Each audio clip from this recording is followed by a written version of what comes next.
when we talk about product manager, we are saying we're talking about product vision, strategy. What is the roadmap for this product? Um, Prioritizing requirements from the stakeholders. Um, Cross-functional process, being that you are interfacing with the design team, you are interfacing with the engineering team, and you are interfacing with the marketing team. So product manager also analyzes the products and market trends. So you are on top of your feet, trying to know the next steps. I think at some point you are also getting direct feedback from the marketing team. What is the customer success team saying at time? What are the feedback? What are the patterns, right, that is happening in your product? Yeah, so they are not the same. So now, how can they collaborate? Like, how do we these different rules that sometimes people think they are similar, or maybe people think they are simple?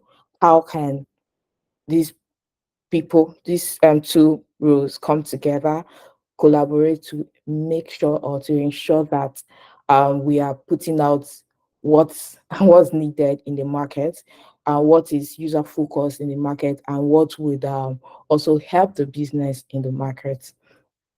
So for that, one, establishing clear rules and responsibilities. This is very key, because you can imagine coming to a team and you are I mean, let's say I'm a product designer and I'm also a product manager, but in that team I'm only working as a product designer, right?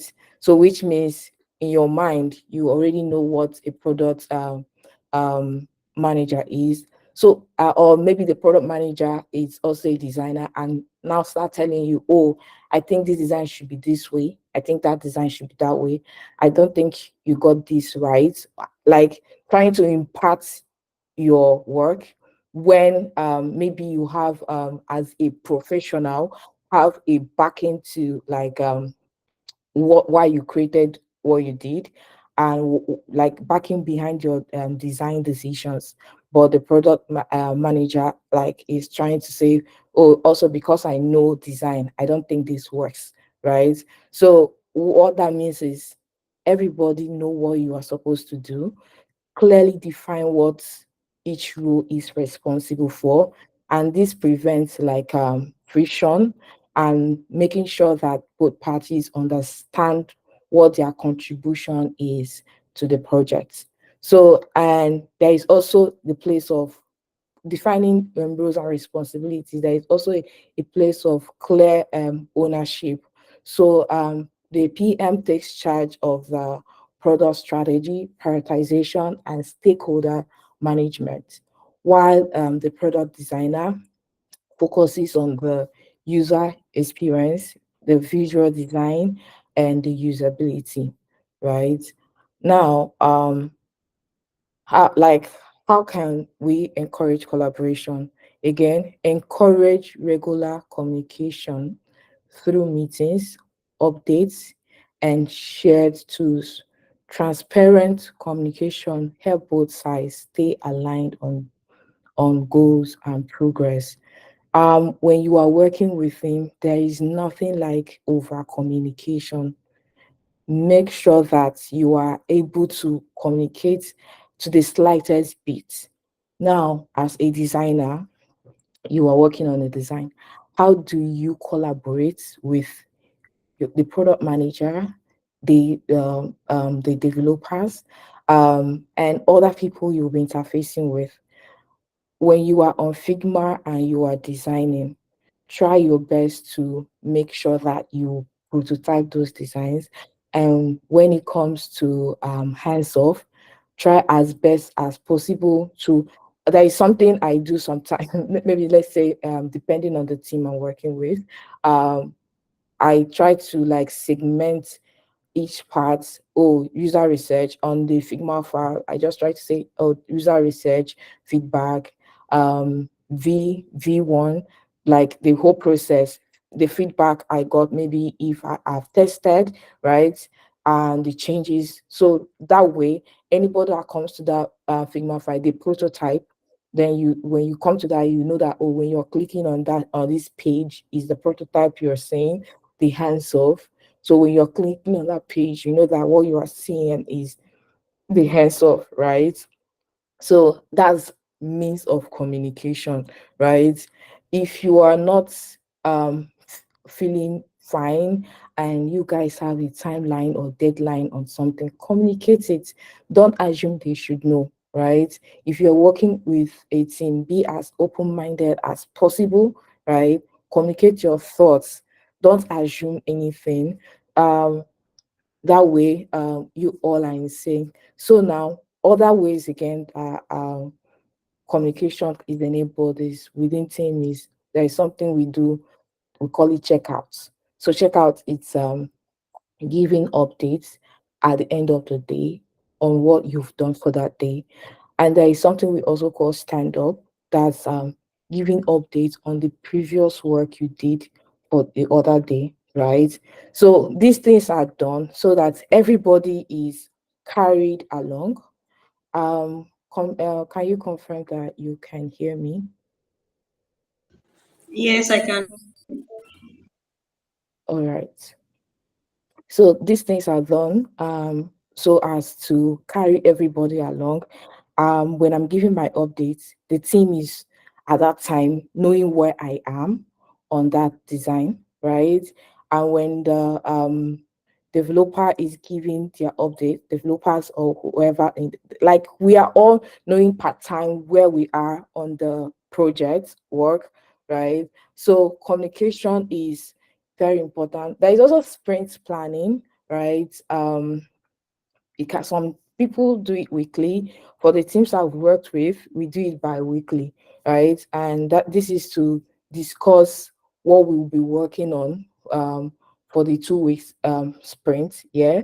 And when we do that sprint, I mean, there is, it's not supposed to take time, but it depends on team dynamics. Yeah, sometimes until everybody understands what they are supposed to do, right, part time, that call is not ending. Right, you have to. We have to be sure that everybody is in sync on what we are working on, and that way we can say, "Oh, the sprint has started." So, it's very important that we discuss the progress, challenges, upcoming tasks. This keeps everybody informed and aligned. And there are also communication channels. So depending on what the organization or your company is using, um, things like Slack, Teams, Asana, Azure, Jira, yeah, and depending on what works for your team. So these are channels. Some there are channels that are dedicated for design reviews, product updates, and brainstorming. Can um, brainstorming as a way to streamline communication.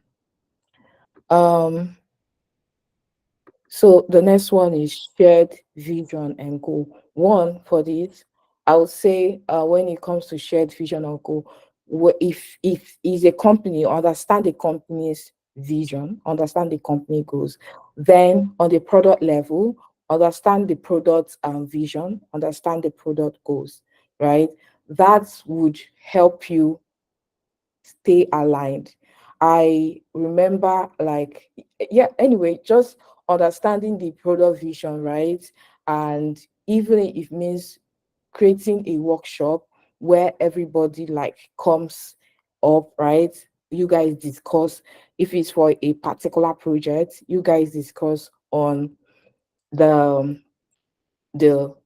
what you want to achieve for this project. Let's say you are starting a new project or you are trying to work on a feature update. So aligning on why and the goal, what we want to achieve as a team doing this, right? so that everybody knows why we are doing it. Because sometimes you might work with some team and they come up with a feature update and it doesn't make sense to you, but because maybe you want to get paid, you just do it. But you do it because, and then that you wouldn't at that point give your best work, because you're just doing it for doing it sake. But if you understand, you can ask questions wherever it's not clear to you, and because it's not clear to you and you're asking questions, you are getting clarity, right? And that way you are also in sync with the goals for that product, the vision for that product. Is it user centric? Why are we doing this, and all of those things? Yeah. So yeah, and another point I would also talk about is collaborative road mapping, right? I have been in a team that every time we are dishing out what to do, and it's as fast paced, man. And I was confused joining that team at that point. I was confused at a certain point until I saw the roadmap, and I was like, oh, okay, oh, like it's not making sense, right? So also understanding about the roadmap for that project is very, very, very key. This brings me to another point. Yeah, use of collaborative tools. Even though I've talked about this earlier, we cannot overemphasize the place of collaboration, the place of communication when it comes to and product management, product design, team organizations. Yeah, we cannot overemphasize that. And being that mostly is always in the remote settings, for me, I've worked all remote throughout this my product design career so far to this point. And because you are not sitting one-on-one facing anybody, right? It's important that collaborate your team collaboration game is on the A level, right? Whether it's synchronous, asynchronous, however the communication is, but make sure that collaboration, like you guys are collaborating effectively, depending on the project, depending on however, right? Do you want to collaborate using WhatsApp? However, that works perfectly for your team, it's fine. But use the collaborative tools effectively. Like I mentioned, Jira for sprint planning, Azure, right? Um, they have something like where you come to clock in what you are doing. I mean, for Azure, you come to clock in what you are doing, the time it will take you on this project, and when you are done, you burn down that task, right? You burn down the task, oh, to show, and then things keep moving. So that's a collaborative tool. Anybody can come there and see what you are working part time, and if you've not burned down tasks, oh, why is this happening? You said you were working on this today, and yes, you said you work on this yesterday, and this today it has not been worked on. You understand? So it's a very effective tool for collaboration. Jira on sprint basis, yeah, all of those platforms, right, help collaboration. So now another thing that is also important is involving everybody early in the process, right? I'm not now talking about product manager and product designer. I'm talking about teamwork, right? Involving everybody. Bring the developers. They are not. I mean, when everybody is brought in early to like a design, right, or to a project rather, we are all aware. Most times I've noticed a pattern with developers.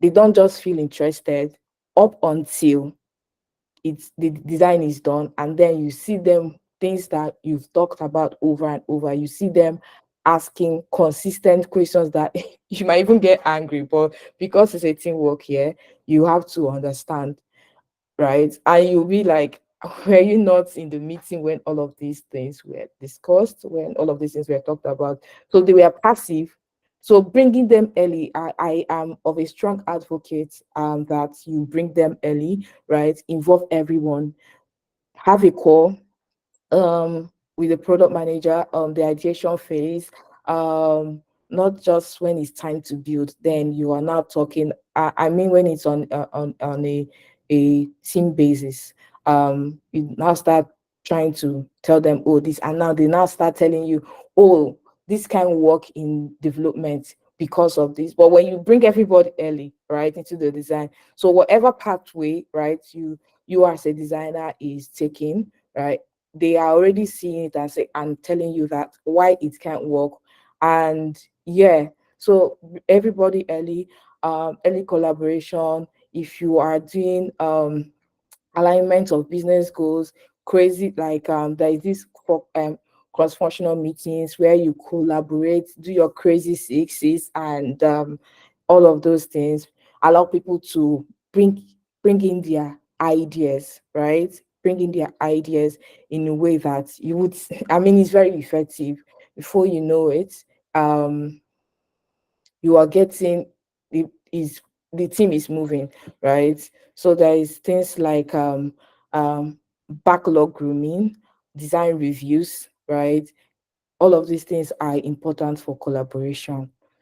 um Regular feedback loops. um First of all, I would say that when it comes to feedback, I mean, that one should actually have a pattern, like how they give feedback that doesn't look like you are imposing your thoughts on the person, right? And if there is like anything that could like not help your work, right? Feedback is very, very important. Oh, this is that. If you are doing what is it called again? Design review, um feedback, it's very, very important. And then you that also that you are showing your work, you shouldn't attach, I mean you shouldn't even attach emotions to it, because the common goal is for us to come up with a completed um, product that is useful out there, right? That is user centered out there. So whatever feedback, it could be overwhelming. I've been like, it could be overwhelming sometimes as designers, right? You are done with all your designs and you feel that this is actually it.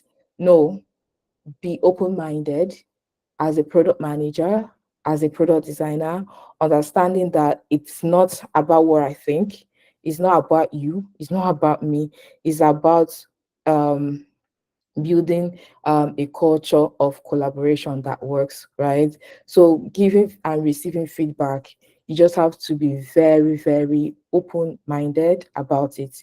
Yeah. And yeah, very, very open-minded about it.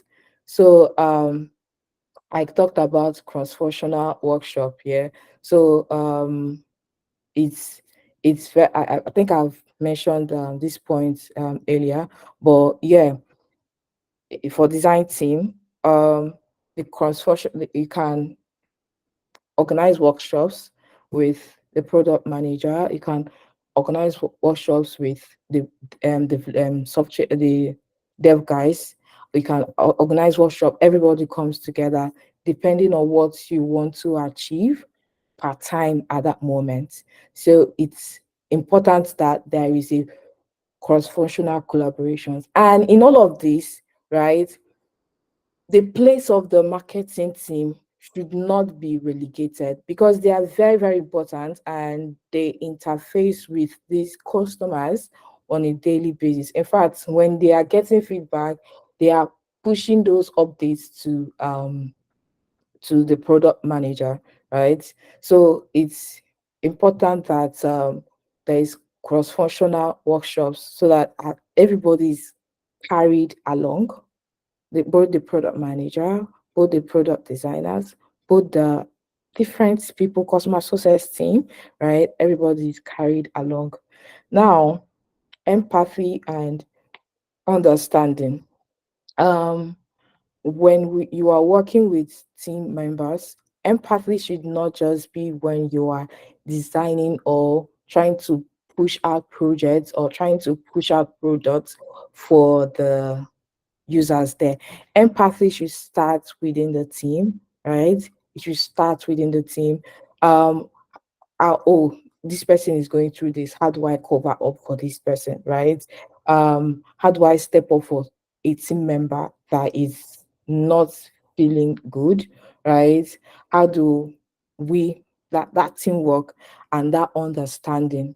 So when that gap is bridged, um it helps productivity within the team. So the place of empathy does not start with your users, it starts within the organization, being human first before because if you say, oh, we just want to solve for the users, right? I mean, I could be your potential user when I get out there, even if I'm not your potential user for what we are trying to build at that moment. So empathy is key. When you have that, you build a product that really speaks to your target market. Um, Prioritize user-centered design. Um, so when we talk about this, I mean, it's one of the matter of them, right? Um, Understanding that both you as a product manager, both me as a product designer, the key focus for all of us is user needs and their experience, how they interact with our product. Decisions should be made based on what's best for the users and not just maybe business, design preference, or your personal preference. Yeah. So whatever decision that like if you're a product manager and you are coming, oh, I think it should be this, you have to give me why you think it should be this. Like, question things, right? Because to me, I feel it should be back with data. Why do you think we should change this to this way, right? So it's about analyzing data. So how do we if you say we are doing like prioritizing user-centered design, that means how do we collaborate on collecting and analyzing user data, user insights, platforms like Hotjar.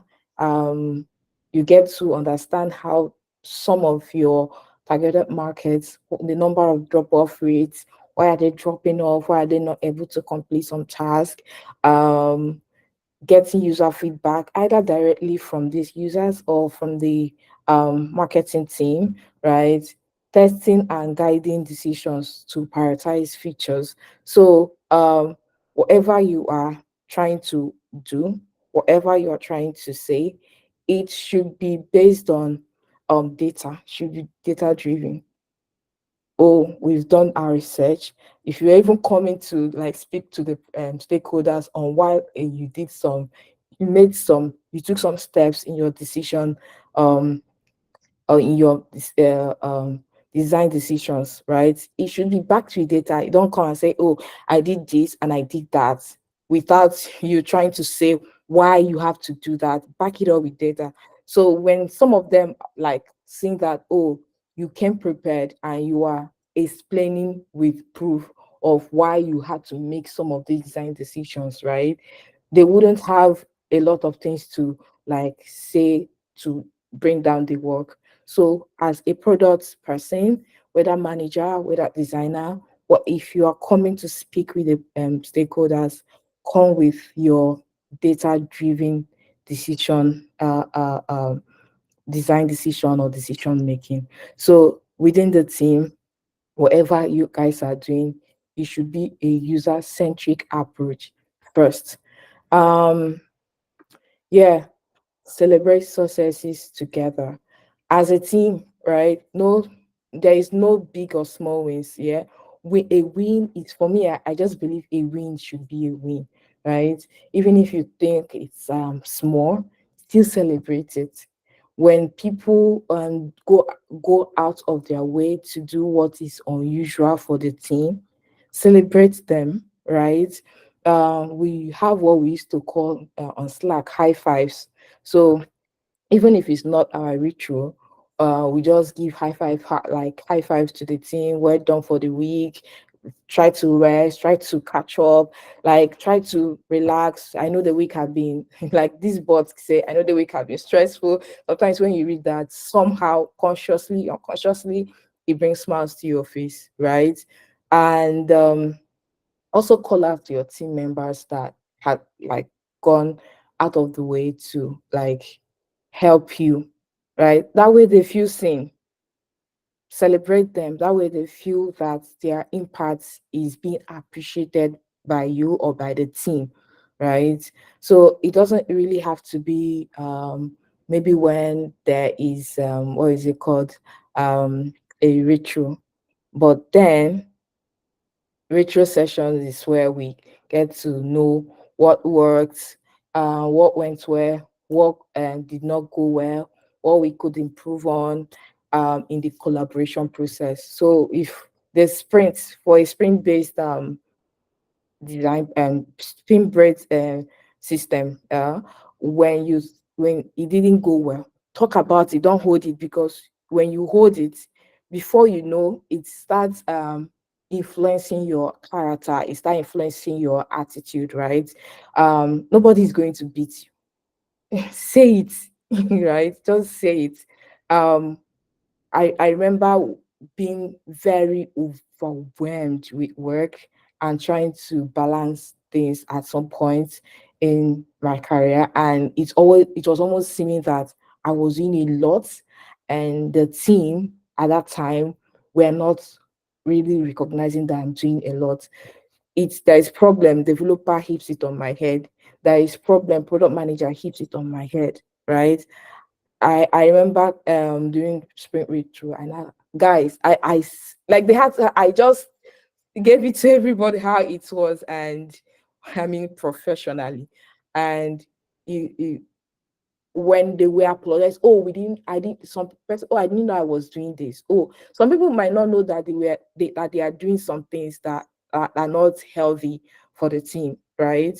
But when you call those things out in sessions like retro, right, it helps aligns the team better, and that way you celebrate success, right? The end goal is to have a successful product out there, successful and built feature out there, or whatever the team is prioritizing. So that way you celebrate success. So yeah, please make sure you clap for people within your team, outside your team. Just clap, celebrate people. Success is to celebrate whatever wins and all of that you have. Yeah.